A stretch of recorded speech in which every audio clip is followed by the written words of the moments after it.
Thank you for everyone for being here. Thank you, Klaus, for hosting us. Thank you, Dina. For the next 45 minutes to an hour, I'm going to speak about a topic in the Arab-Israel conflict that is often overlooked, but is very important, and more than anything else, it relates to everybody here. So, because we're in Denmark, something very close to my heart, growing up, Lego was always my favorite toy because of the details. There was always these smaller pieces, there was details, and it was an important thing for me to learn to deal with and appreciate the details in every situation. And I'll let you know something, that these Lego figures are actually still on my screen at work today. In addition to Lego, my other passion, and a passion more for my son, is space travel. Like all good 12-year-olds, space, he wants to be an astronaut. And a couple of weeks ago, we woke up at 3 in the morning to watch the Israeli lunar orbiter be launched into space. Together with an American company, Israel launched a rocket that will eventually land on the moon on the 9th of April, on the 11th of April, an Israeli module will land on the moon, making Israel one of only 4 countries in the world that can land on the moon. And there are details there that also just fascinated me, but we'll get to that later. I want to now move backwards and explain where this talk, we're going to jump backwards to 1993. In 1993, the Oslo peace process officially began. And it began in earnest publicly with this famous picture of Prime Minister Rabin shaking hands with Yasser Arafat on the lawns of the White House, being welcomed by President Clinton. Leading up to this was what was called the Letters of Mutual Recognition, where the PLO officially recognized the State of Israel, and Israel recognized the PLO as the representatives of the Palestinian people. That was all that was needed to begin this process. Following this, we had the Oslo I, which created a Palestinian Authority, a nominal self-rule. And after that, we had the Gaza and Jericho agreements and later agreements where the Palestinian Authority took over control in major Palestinian population centers. And then we had the Oslo II agreement, which was further Israeli withdrawals from major Palestinian towns, and the separation of the post-1967 area into areas A, B, and C. Area A was full Palestinian autonomy.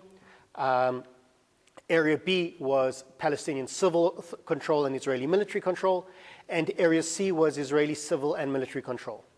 This was how the Oslo process began.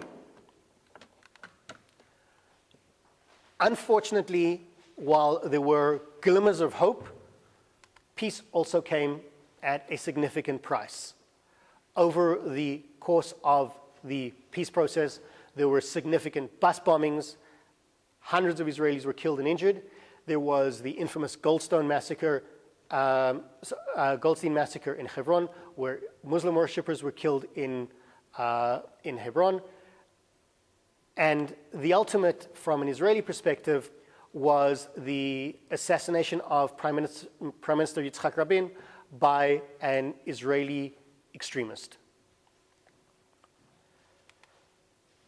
But while all this was going on, there was also a growing Israeli civil society, non-governmental organizations that were very active in political activities and pro-peace activities. Now, even before the beginning of the Oslo process, we had the emergence of some pro-peace organizations, Peace Now being the most prominent, Yesh Gvul, Gush Shalom. These were organizations that began pushing for certain types of peace activities. And at the same time, we also had the emergence of Israeli human rights groups that were initially not necessarily about a political solution one way or the other, but about promoting human rights in Israel and in the territories beyond 1967. But after the emergence of the Oslo process, we had many more pro-peace organizations coming to the forefront. But over the course of time, from the late 90s and the 2000s and onwards, we noticed that a trend became evident that the human rights organizations were receiving far larger budgets and far more media attention. So one of the first things our organization started doing is we started looking into the funding of these organizations. How is it that these same organizations, while their role is important, were receiving large amounts of money, and initially money that was regarded as secretive? And why do I say secretive? Well, this is a copy of a leaked protocol from the European Commission from funding that was given from the European Union to Israeli civil society in 1999. This document was only leaked in 2014. Until the late 2000s, funding that came from the European Union to civil society in Israel was regarded as a strategic imperative, and therefore the amounts of money and the decision-making process on how that money was given to civil society was secretive. I'm going to say that again. The amounts of money and who got money from the European Union to civil society organizations in Israel was not made public. And in some cases, that was also true for other European countries, including Denmark, where the amounts of money and who received money was not made public. And when we looked at this document, we can understand why some of that information may not have been well received.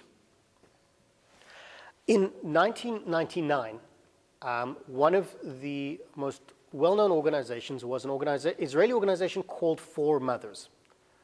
Four Mothers was established by four mothers whose sons had died in southern Lebanon in 1996. Israel, between 1982 and 2000, had occupied southern Lebanon and declared a self-declared security zone. And the result was that many Israeli soldiers were killed in the ongoing fighting in the area. The Four Mothers established their own organization with the express role of removing Israelis from southern Lebanon. Now, they were receiving large media attention, and many Israelis began agreeing with the idea of removing Israelis from southern Lebanon. But at the same time, they were also receiving, unbeknownst to anyone, nearly €250,000 from the European Union, specifically to educate the Israeli public to leave Lebanon in peace. Now again, they were established for this role, but this is a large amount of money for an organization that was initially kept secret. And then we have other organizations, for example, the Religious Women for Peace, who were receiving, again, €250,000 specifically to promote peace within the within radical Jewish settlers, who were seen as an organization that was clearly not necessarily pro the current peace process. But then, when we looked at other organizations, again, in the same memo, we see a slightly different picture emerging.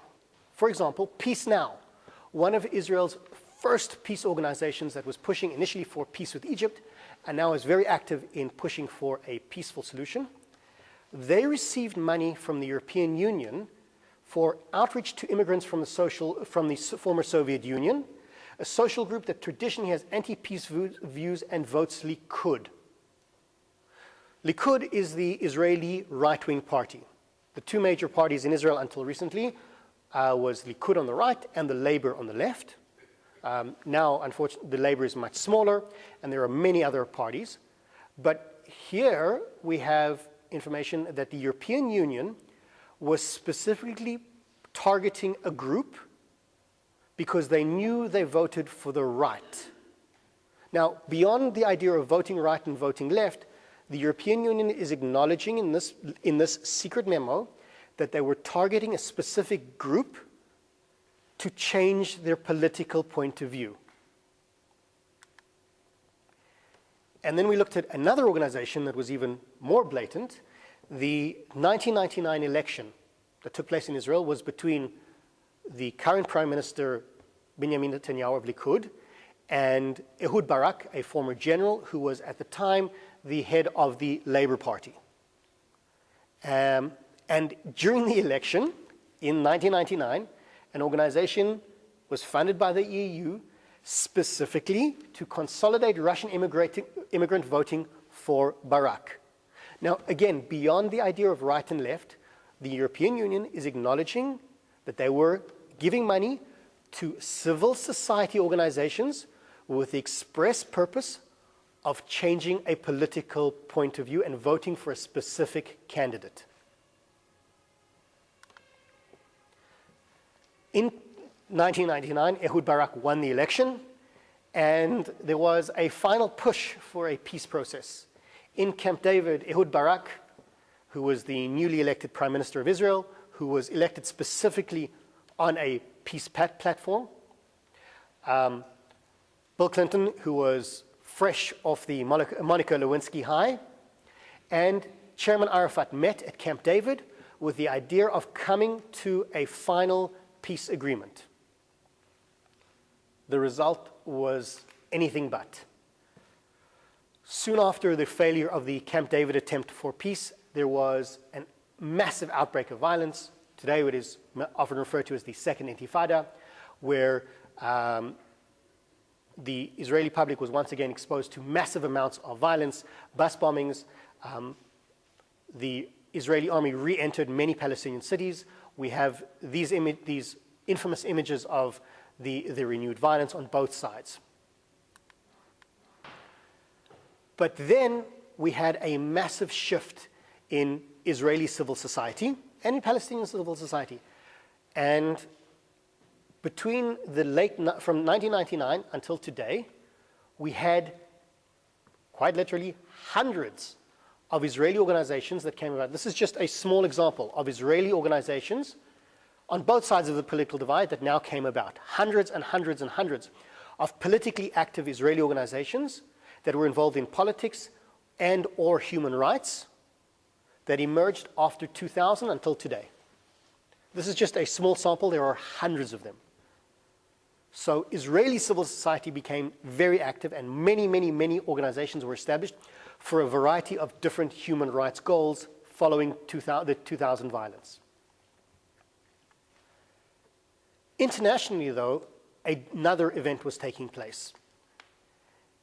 In 2001, the United Nations held its conference against racism and xenophobia, appropriately held in Durban, South Africa. The symbolism being that Durban, South Africa, post-apartheid, was the right place for a UN conference that would deal with racism and xenophobia. Unfortunately, this conference was anything but a conference that dealt with racism and xenophobia.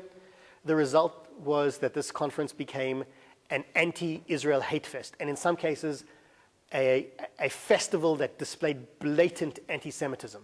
This is just some of the examples. So rather than being a UN-sponsored event that dealt with racism, hate, xenophobia, the entire conference focused all of its energy on anti-Israel messaging. And in essence, this is the beginning of the International Boycott, Divestment and Sanctions Campaign Against Israel, or BDS. And why is this often referred to as the beginning of BDS?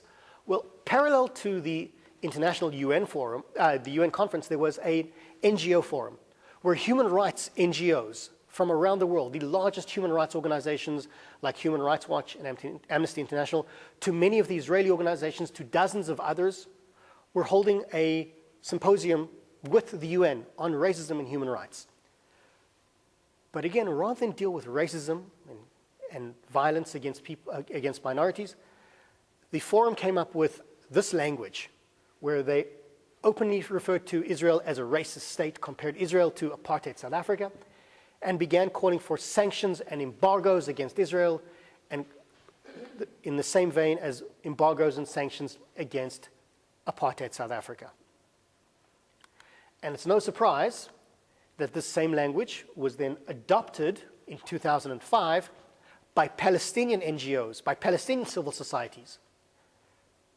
The dozens, if not hundreds, of Palestinian human rights groups all banded together and put out the first call, the official launching of the BDS movement. The official launch of the boycott, divestment, and sanctions movement against Israel came from Palestinian civil society, calling for institutional boycotts of Israel, sanctions of Israeli companies, and divestment from Israel. This was done primarily by the Palestinian NGOs and civil society. And still today, when people refer to the BDS movement, they will say, well, it started because of Palestinian NGOs. Most of those Palestinian NGOs, like their Israeli counterparts, were receiving massive amounts of support from the European Union and European governments, including Denmark. We call this a DURBAN strategy. The idea is to make human rights the new weapon to be used against Israel. And how does it work? BDS is fed into the NGOs, the civil society organizations, and then it goes to the media, to members of parliament, to foreign ministries, and into academia. But they will not use the language of BDS. They don't say we're anti-Israel, we want to destroy the state of Israel, we want to embargo the state of Israel. No, no, no. It's not BDS. It's a human rights issue. So political anti-Israel organizations have now manipulated their language and they're now supporting human rights. It doesn't matter what happens. They're calling for the end of the Jewish state as a human rights issue.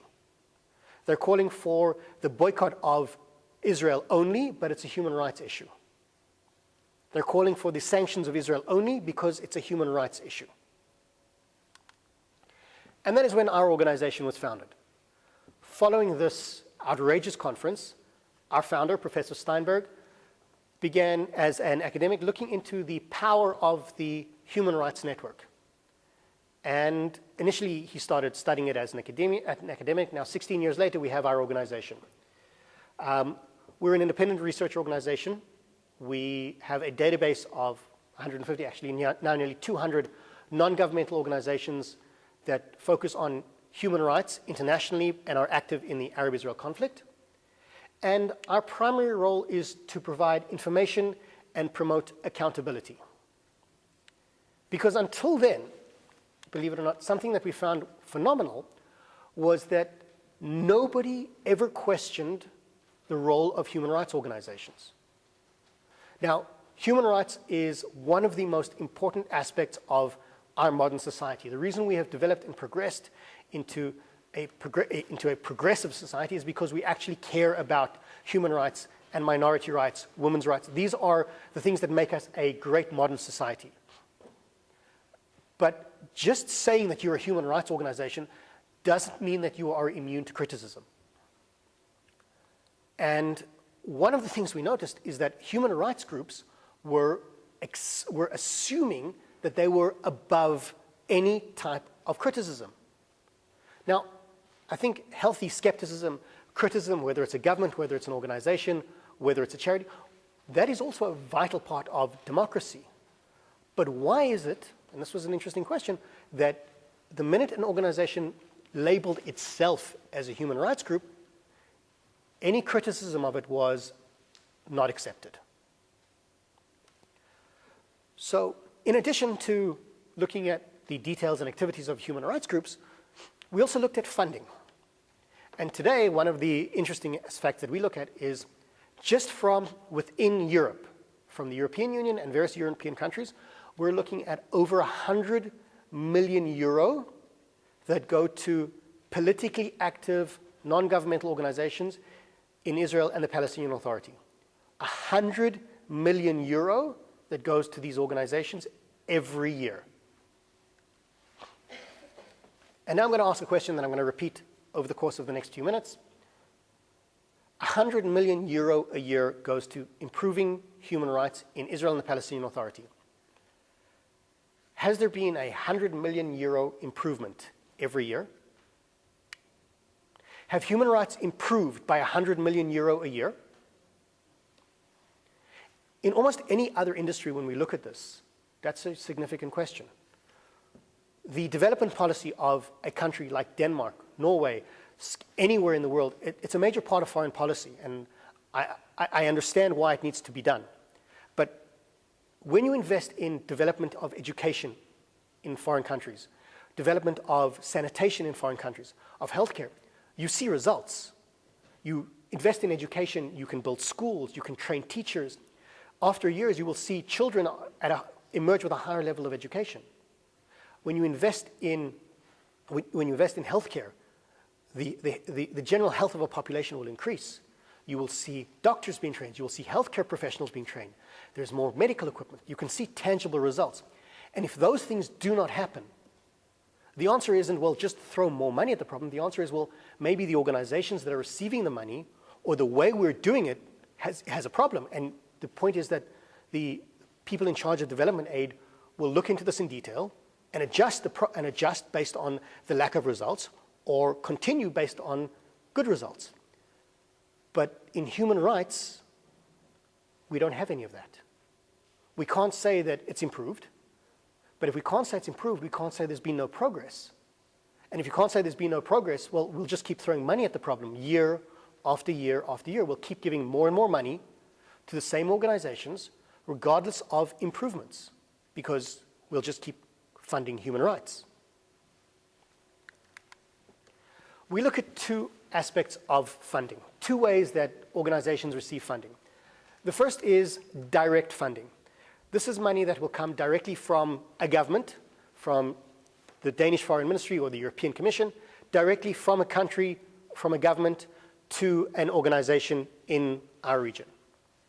The second is indirect funding, and that is when money goes from the government to an intermediary. In this case, it could be Dan Church Aid, Folkekirken Nordhjælp.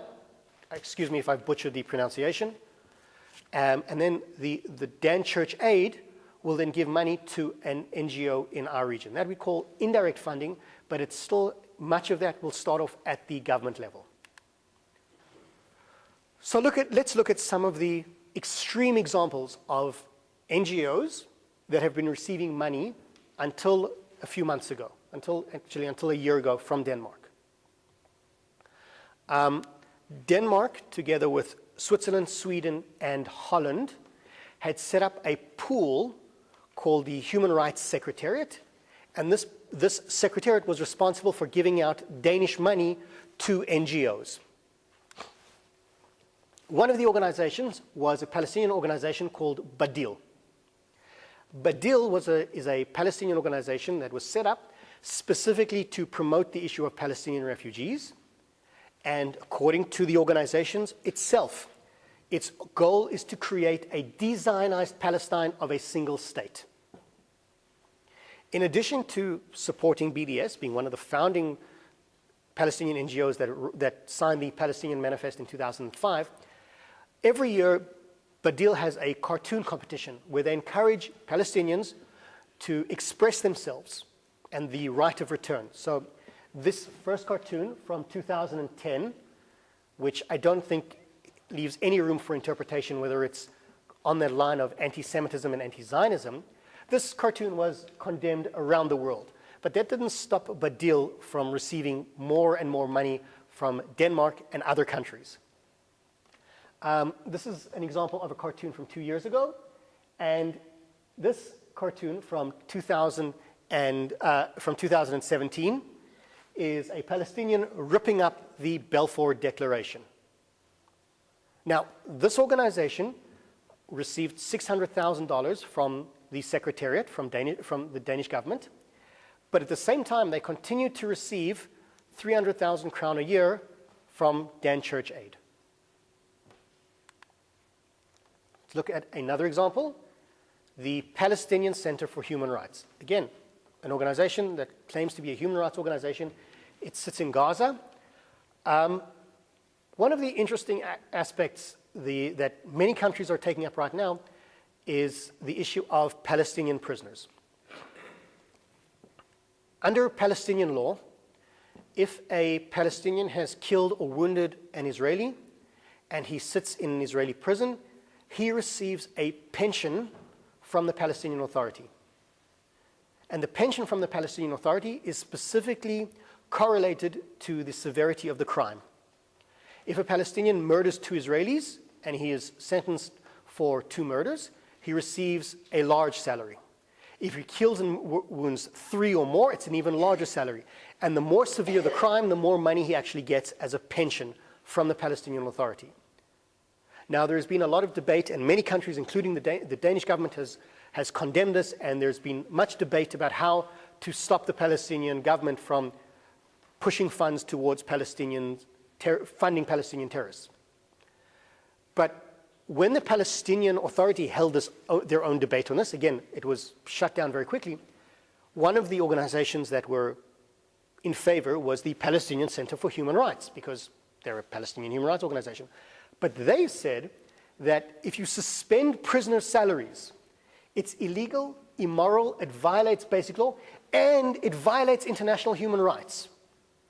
So, according to a Danish-funded human rights group, if you don't pay Palestinian prisoners based on the severity of their crimes, that is a human rights violation. In addition to being a supporter of BDS, the Palestinian Center for Human Rights are also very much involved in attempts to try Israelis at the International Criminal Court in The Hague. Now, just to give you an idea, here's a screenshot I took of their website just a few weeks ago.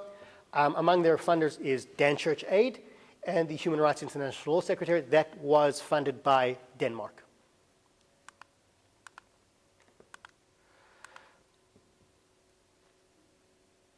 In Israel, as I showed you before, we have a very large and diverse civil society. We have thousands of charities, NGOs, civil societies that are politically active on all aspects and on all extremes. One of them is an Israeli human rights organization called B'Tselem. B'Tselem is run currently by a man by the name of Chagai Elad. And Chagai Elad recently spoke at the United Nations. He was invited by the United Nations as a member of Israeli civil society. Now, I may have many disagreements with Mr. Elad and his organization, but the United Nations invited him as a member of Israeli civil society. And the Danish government funds B'Tselem as an Israeli civil society organization. But here he is sitting next to the representative of the Palestinian state, not of Israel. So when the Danish government and Dan Church are giving all this money to B'Tselem, are they funding them as a member of Israeli civil society or as a human rights group? And if they're funding them as a member of Israeli civil society, well, are they really a representative of Israeli civil society? And if you're funding them as a human rights group, what have they achieved? So what could be done differently? How have governments, including specifically now, let's look at what the Danish government has done differently over the years. We started with individual funding. Denmark, the European Union, and other governments would give money directly to NGOs, exactly like we spoke about. But then in 2012, 2010, 11, and 12, the idea was to create a pool, get a couple of countries together and create a management system that would then fund different organizations. So one of the first of these was a management system called the NGO Development Center. The idea was to get NGOs together to develop their policies together to be funded from the top by governments. The theory was great, except that the NGO Development Center in the Palestinian Authority came up with this. They called the Palestinian NGO Code of Conduct, the way NGOs need to work. So we have work about transparency, about being honest. But one of the things they were also told is if you're a Palestinian NGO, you need to reject any normalization of activities with the occupier, neither political, security, cultural, or development. So at the very outset, in this case, the Danish government was responsible for funding organizations who said one of their core values is reject any interaction with Israel. That needs to be, before you do anything else, if you want to be a member of the Palestinian NGO network, you need to reject any type of activity with Israel. So we've seen how funding moved from peace to human rights, but now we've moved to such an extreme that any type of interaction is regarded as out of the question. So the NGO, funding to the NGO Development Center was stopped, and a new pooled mechanism was started. As I've mentioned before, the idea of this Human Rights and International Law Secretariat, where Denmark joined with other countries and put together a new pool of funding to NGOs. The problem was the organizations that were receiving money here were also problematic. And this is an event that started major change in Denmark. One of the organizations funded by Denmark through the Secretariat was the Women's Affairs Technical Committee. Now, it sounds like a very good organization. You're dealing with women's affairs in the Palestinian Authority. In addition to the fact that this is an organization that accused Israel of apartheid and ethnic cleansing, in May 2017, this organization opened a women's center for young women named after Dala Mughrabi. Dala Mughrabi was a terrorist who in 1987 led an attack that killed 37 Israelis, including 12 children. Using Danish funding, or a Danish-supported organization, decided to this was the appropriate name to give to a women's center. This is when major changes started to take place here in Denmark. In addition to the organizations, and there's many more examples of organizations that are highly problematic, there was also a problem with the management of these pooled fundings. And here's an example. The management of the Human Rights Secretariat, just the management before the money even gets to NGOs, were receiving enormous salaries. For example, the director of the management company that was giving out money to NGOs was receiving a monthly salary of $10,000. Just a manager of a fund that gives out Danish funding was receiving $10,000 a month. Now, the question to the foreign ministry, whether it's in Denmark or everywhere else, is, were you aware of this? Did you know that these organizations had been naming centers after terrorists? Did you know that there were these exorbitant funds? Did you know that many of these organizations openly reject peace, reject the idea of a two-state solution? And if the answer is yes, the foreign ministry was aware of this, so then why are you giving these organizations money? And if the answer is no, the foreign ministry was unaware of this, well, then what type of evaluation process are you doing? And that goes back to what I said before. Why are we giving so much money to these organizations, and we shouldn't be surprised where we're throwing so much money and nothing is being achieved? But there are other issues that need to be looked at by the foreign ministry. The first is what we call general funding versus project funding. This is something that has been an ongoing debate across the world, is when you fund an organization, when you give somebody money, do you give the organization money or do you give money for a particular project? And the answer very often was, well, we give money for a project. Just because a particular organization may be against peace, a particular organization may be in favor of boycotting Israel, this particular organization says there should be no support or interaction with Israel, but they've got a very good human rights program, so we'll give money to that human rights program. That is project funding, and that is the way many foreign ministries in Europe work. They say, well, that organization may do many things we disagree with, but we can give them this amount of money for human rights. That's how project funding works. The problem with that is what we call traceability versus interchangeability. Once you sign a check for an organization, how are you able to know that that is exactly where the funding is going? An organization needs to pay salaries, they need to pay to keep the lights on, How are you 100% sure that your money will only go to your particular project? And like I keep saying before, where does the money really go? So now that I've drawn a mental picture of how it all works, I'm going to give you a quick idea of some of the other problems and issues that we see and why sometimes foreign policies are the way they are. So we've said that we have Danish funding to Folkekirken Nordhelp, and that goes to NGOs, but we also have direct Danish funding to NGOs. Okay, some of those NGOs support BDS. Not all of them, some of them support BDS. But we've already said that all of the NGOs, whether they support BDS or not, don't speak about BDS, they speak about their human rights organizations, right? Israeli violations particularly.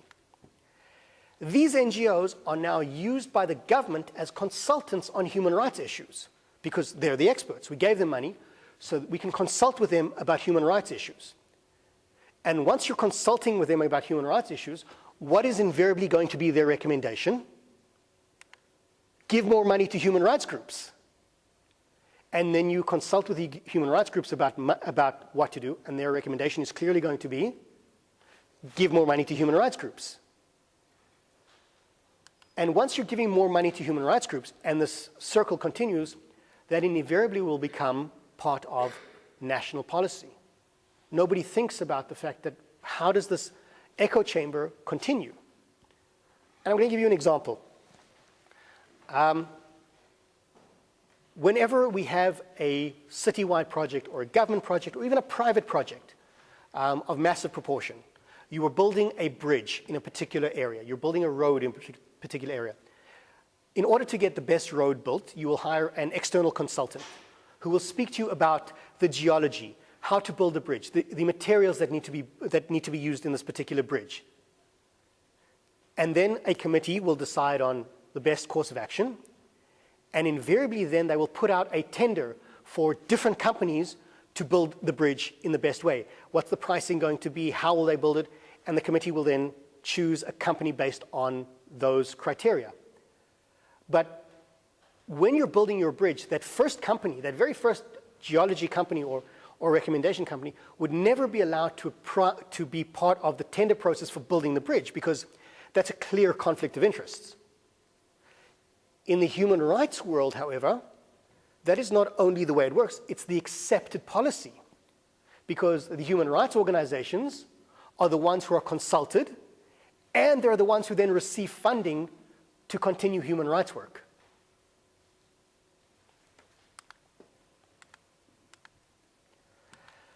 Now, until now there's been bad news, but there have been very many positive developments around the world and in Denmark. I think that we need to start off by saying the human rights strategy and paying for the development of human rights organizations, whether I may disagree with the activities and work of certain organizations, I very much understand and agree with the idea of funding human rights groups. So here in Denmark, after the Women's Affairs Technical Committee, your foreign minister put out a new investigation, and the result of the investigation in December 2017 was new criteria for the funding of NGOs in Israel and the Palestinian Authority. And these criteria in no way hamper the work of human rights groups. In fact, they make the government more accountable to its citizens and the organizations more accountable to Danish funding. And when you look at these 5 new criteria that came out from Denmark, I have to say 2 things. One is they should be self-evident. And second, as Danes, you should all be very proud of what the current government is doing because these are criteria that I think much of the world should copy. It doesn't hamper human rights groups in any way. It improves accountability and responsibility. And I think if you look at some of these examples, you can understand. Refrain from discrimination and incitement. Well, clearly, yes, if you're a human rights group, you should naturally refrain from discrimination and incitement to violence.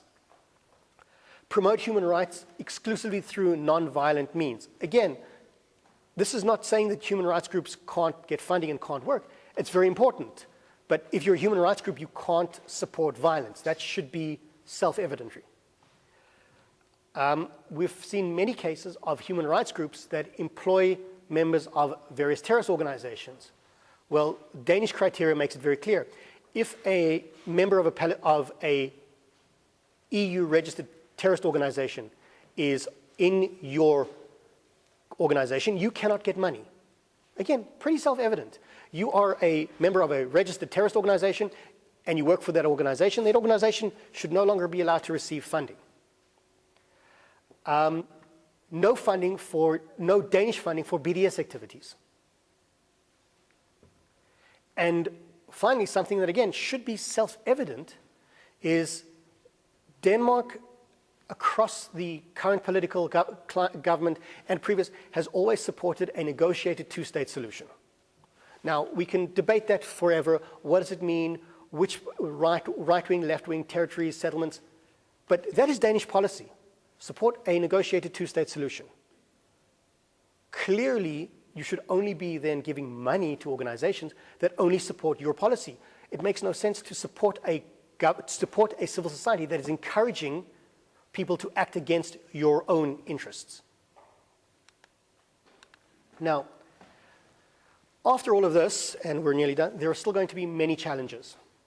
And we've seen it before. We spoke about hundreds of millions of euro that goes to civil society in Israel and the Palestinian Authority. So the question is, when civil society and non-governmental organizations are receiving huge amounts of funding from foreign governments, do they still represent civil society? Are they still non-governmental organizations? And once you're putting in so much money to democracy, to peace, to human rights, and the situation hasn't improved, why is the money still going? Why are there no changes being made to improve the situation? And finally, there is the question of anti-Semitism. Unfortunately, around the world, but particularly in Europe, anti-Semitism is returning. But we're faced with a major challenge, especially in Europe, in that there doesn't seem to be a way to define anti-Semitism. So everyone is adamant about the need to fight anti-Semitism, but nobody seems to know what anti-Semitism is.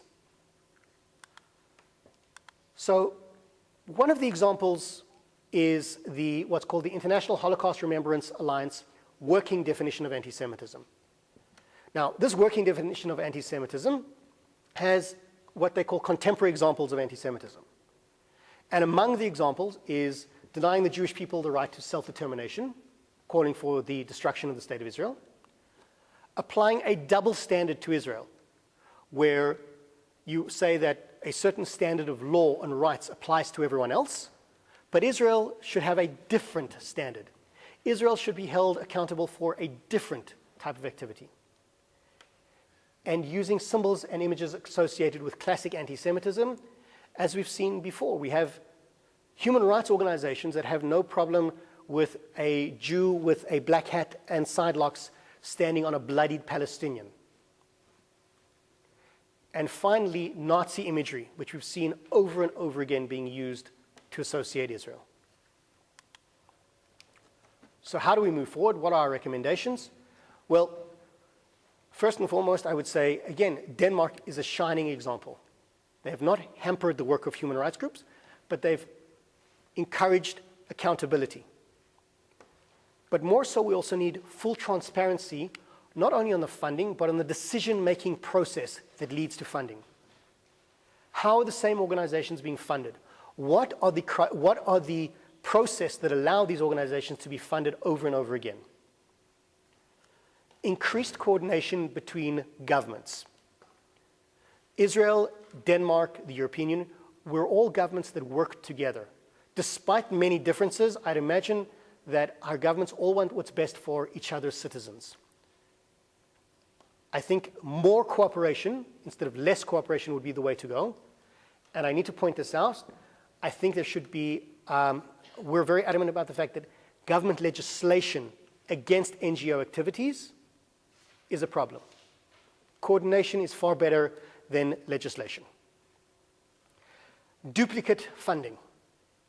Why is it that, using the Danish example, Denmark has said certain organizations should not contravene Danish criteria and should not be receiving Danish funding, yet those same organizations are still receiving funding from Dan Church Aid. And even more so, if Denmark is already giving money to a particular organization, why are they getting additional funding from Dan Church Aid? Surely there is no lack of organizations, no lack of really good organizations that can receive funding. Why is this duplication happening? Guidelines, exactly like Denmark has already done, that need to be implemented. But I think when it comes to fighting anti-Semitism, to do it properly, you need to come up with a real definition of anti-Semitism so that you can start stamping it out. Going back to the details, I spoke about Lego, but there is also a detail about the lunar launch that was often overlooked. The SpaceX rocket that launched the Israeli lunar module had 2 deployments. It actually released, in addition to the Israeli module, it also released another satellite into orbit. These are details that I paid attention to because I like those little details. What were the 2 things? Why was it 2 satellites? Well, the Israeli lunar launcher will land on the moon on the 11th of April. But in addition, there was a communication satellite from Indonesia. Indonesia is the world's largest Muslim population country. It has officially no cooperation with Israel. There's no diplomatic ties between Israel and Indonesia. But for the purposes of bettering our countries, better communication, scientific discovery, scientists from our 2 countries worked together. They needed to know each other's the payload specifications, scientific outlook. Scientists were working together in order to improve the lives of citizens in both countries, between 2 countries that have no official diplomatic relations. That is where real peace and cooperation starts. Encouraging people to work together. And I think that is where solutions will be found, when you encourage people to work together, rather than focus on the problems and the issues that draw them apart. Thank you very much for your time.